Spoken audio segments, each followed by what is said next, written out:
जय देवभूमि, जय उत्तराखंड।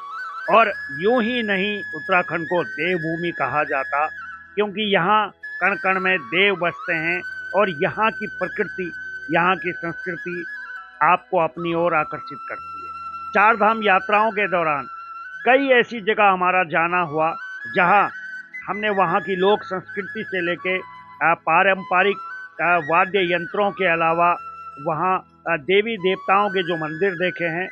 एक सोचा कि चार धाम यात्रा पर तो आप निकले हैं, लेकिन साथ में कुछ ऐसे इलाके भी हैं, कुछ ऐसी जगह भी हैं जहाँ भी आपको जाना चाहिए, और इन्हीं को आज हम सजोए हुए आपके सामने लेके आए हुए। देखिएगा, ये राणा चट्टी एक जगह पड़ती है। अगर आप बद्रीनाथ रूट पे जा रहे हैं तो राणा चट्टी की खूबसूरती आप देखिएगा। सुंदर हरियाली चारों तरफ, और वो पठाल के बने हुए मकान, और यहाँ पे राणा चट्टी पर बना हुआ ये सुंदर मंदिर है। क्योंकि यहाँ हम आए हैं, तो उसके अलावा पहाड़ को अगर आप अच्छे से समझेंगे तो आप भी समझ पाएंगे कि यहाँ पे जो मंदिर बने हुए हैं बरसों पुराने मंदिर हैं। ये देखिएगा आप, सुंदर तस्वीर इस समय उत्तराखंड के अलग अलग दिशाओं से हम आपको दिखा रहे हैं। कल कल करती हुई झरने यहाँ पे मिलेंगे, नदियाँ यहाँ पे मिलेंगी, स्वच्छ जल यहाँ मिलेगा।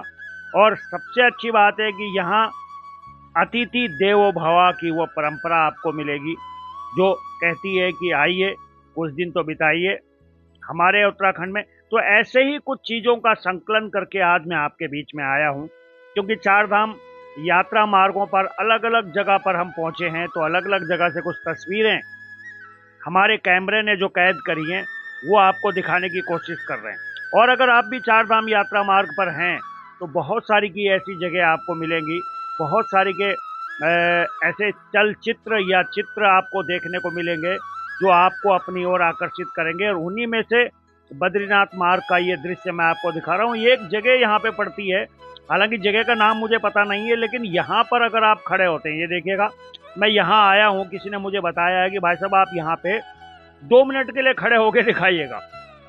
तो जब मैं यहाँ हाइट पे खड़ा हुआ हूँ तो हवाएं इतनी तेज हैं, ये आप देखिएगा कि यहाँ पर खड़ा रहना वो अपने आप में एक टास्क है। और सामने अगर आप देखेंगे तो सामने बर्फ पड़ी हुई है, बर्फीले पहाड़ हैं, और बर्फीले पहाड़ों को छूती हुई जब हवा यहाँ लगती है तो लगता है कि नहीं, यहाँ पे बिना सहारे के खड़े रहना संभव नहीं है। और ये तस्वीरें आप देखिएगा। इसके अलावा जब आसपास से हम गुजर रहे थे तो बहुत सारी की चीज़ों ने हमें अपनी ओर आकर्षित किया है। मार्ग की अगर मैं बात करूं तो आए दिन कुछ न कुछ छुटपुट घटनाएं हमें देखने को मिल रही हैं, जहां पे कोई बस गिर जा रही है तो कहीं पे कोई हादसा हो जा रहा है। इन यात्राओं में आप संभल कर चलें। रजिस्ट्रेशन की अगर मैं बात करूं तो रजिस्ट्रेशन की प्रक्रिया समाप्त हो गई है, और वहीं आप देखिएगा ये भी हमारे कैमरे को अपनी ओर खींचता पाया गया है। ये दृश्य आप देखिए, ये बड़ी चट्टान के ऊपर देखिएगा एक सीसीटीवी कैमरा आप देख रहे होंगे, माफ कीजिएगा, ये पहाड़ का सीसीटीवी कैमरा है। ये देखिएगा, पहाड़ों में सीसीटीवी कैमरे नहीं होते हैं, लेकिन ये सीसीटीवी कैमरे से भी अधिक प्रभावशाली होते हैं। ये देखिएगा, और ये देखिए, जूम करके दिखाने की कोशिश मैंने की गई है।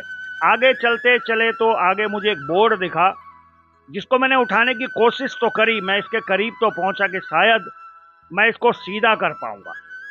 ये आप देखिएगा, ये मैं गया हूं, और इस पे कुछ इस तरीके के सिंबल थे जो ट्रैफिक रूल्स को फॉलो करने के लिए थे, लेकिन इसके पास में जाने के बाद में एहसास हुआ कि ये बहुत भारी है, मुझसे नहीं उठ पाएगा। तो चलिए बने रहे।